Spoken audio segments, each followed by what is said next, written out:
My dad refused to escort me down the aisle because my sister felt uneasy about it. I ensured he'd regret that choice. I can't walk you down if it upsets your sister, he said, his voice trembling, avoiding my gaze during the wedding rehearsal.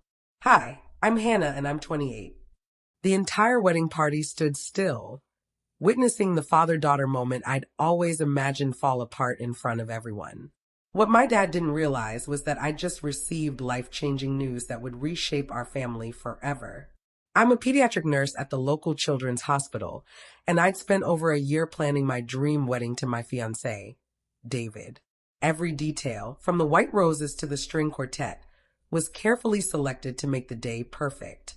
I'm 3 years younger than my sister, Jessica, who's always struggled with not being the center of attention, even at others' milestones. Growing up, I dimmed my own light to avoid sparking Jessica's envy. I stepped away from school plays, downplayed my academic successes, and even chose a different college to avoid comparisons. But my wedding was supposed to be my moment. The one day I didn't have to shrink to make someone else comfortable. I wasn't the one in the family who craved the spotlight or threw fits when things didn't go my way. But I had something unexpected, a professional milestone that would shift everyone's perspective. Drop your location in the comments.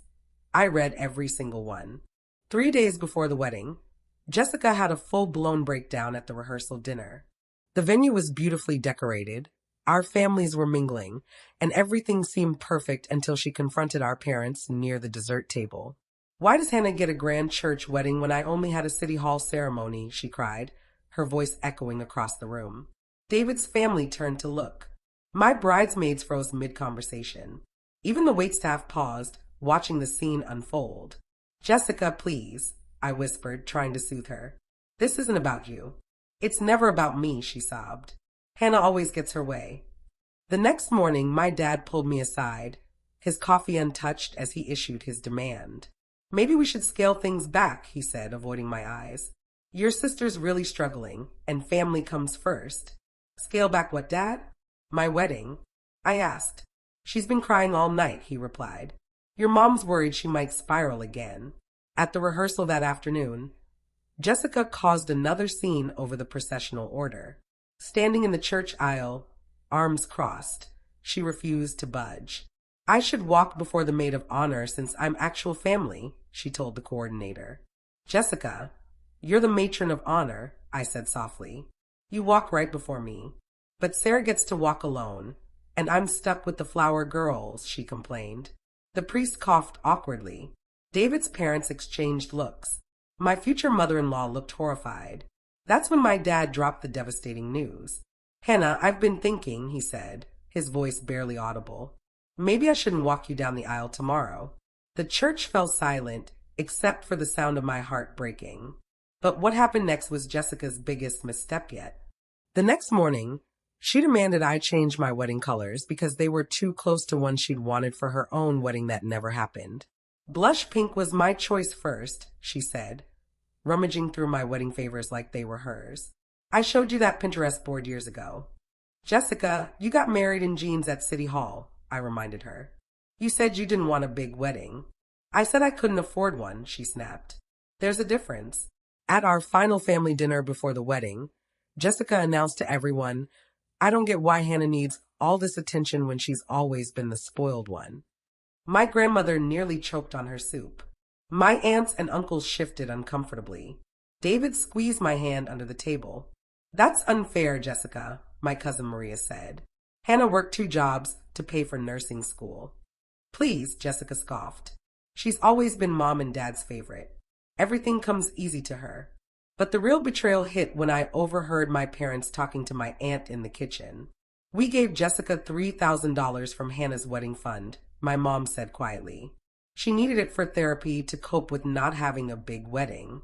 My wedding fund, money I'd saved for 2 years, working double shifts and skipping vacations, had been handed to Jessica to help her deal with my joy. Instead of confronting them, I quietly rearranged everything. I called vendors, finalized details, and focused on the true purpose of the day, marrying the love of my life. My cousins and extended family started picking sides. Some called me selfish for not delaying the wedding until Jessica felt better. Others supported my right to have the day I'd planned and paid for. But none of them knew my secret.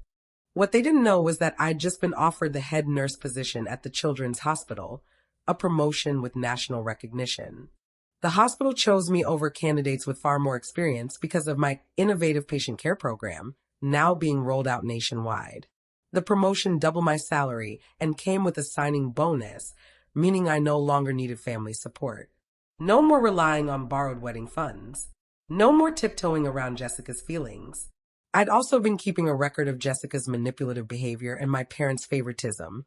Every ignored birthday, every holiday where I sacrificed my plans for Jessica's comfort, every achievement downplayed to spare her feelings.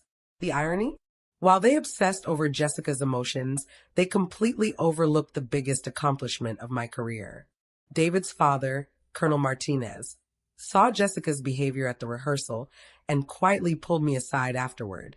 "Hannah, if your father won't walk you down the aisle, I'd be honored to," he said, his stern military demeanor softened by genuine warmth. David's eyes welled up when I told him. "Dad's always wanted a daughter," he said. "You'd make him so proud." My parents grew smug, thinking they taught me a lesson about prioritizing family, expecting me to beg for their involvement. But Colonel Martinez helped me plan a ceremony that celebrated the true meaning of the day, while showing my family what they'd chosen to ignore. "A wedding is about creating a new family," he said as we practiced walking down the aisle. "Sometimes the family we choose is stronger than the one we're born into." I overheard my mom reassuring Jessica the night before the wedding, "Don't worry, sweetheart.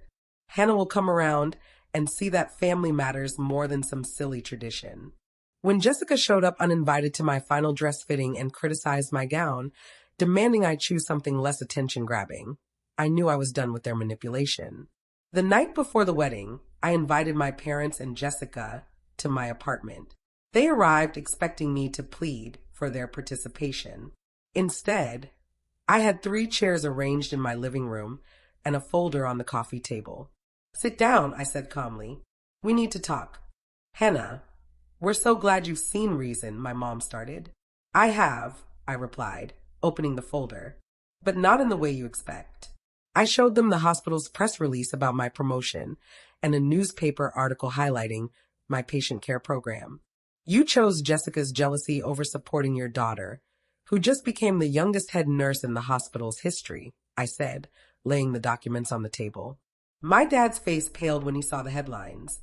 "Hannah, we didn't know," he stammered. "You didn't know because you never asked," I interrupted. "You were too busy managing Jessica's emotions to notice my achievement." I presented years of documented slights, missed celebrations, sabotaged moments, and their habit of prioritizing Jessica's feelings over mine. "This promotion comes with national recognition and a salary that means I'll never need this family's help again," I said. Jessica's jaw dropped. "But Hannah, Tomorrow, Colonel Martinez will walk me down the aisle to celebrate love and a family that actually supports each other," I said firmly. "You're welcome to sit in the audience if you can avoid making it about Jessica." Colonel Martinez walked me down the aisle with more pride than my own father ever had. The hospital newsletter featured our wedding, celebrating their newest department head, and every photo captured pure joy, free from family drama. My parents sat in the back, watching as the hospital staff and David's family celebrated our love and achievements without a hint of manipulation. Jessica tried to stir drama at the reception, complaining loudly about the seating, but security quietly removed her while I danced with my new father-in-law. He whispered, "You're the daughter I always wanted." The hospital CEO gave a speech about my innovative programs. My colleagues cheered as David and I cut the cake. Not one moment was overshadowed by someone else's insecurities. Their silence didn't hurt me anymore. It liberated me. If you've ever had to prove your worth to those who doubted you, hit subscribe and share your story. Subscribe if you know the sting of being underestimated. This community hears you. Your voice matters here, and your achievements deserve celebration.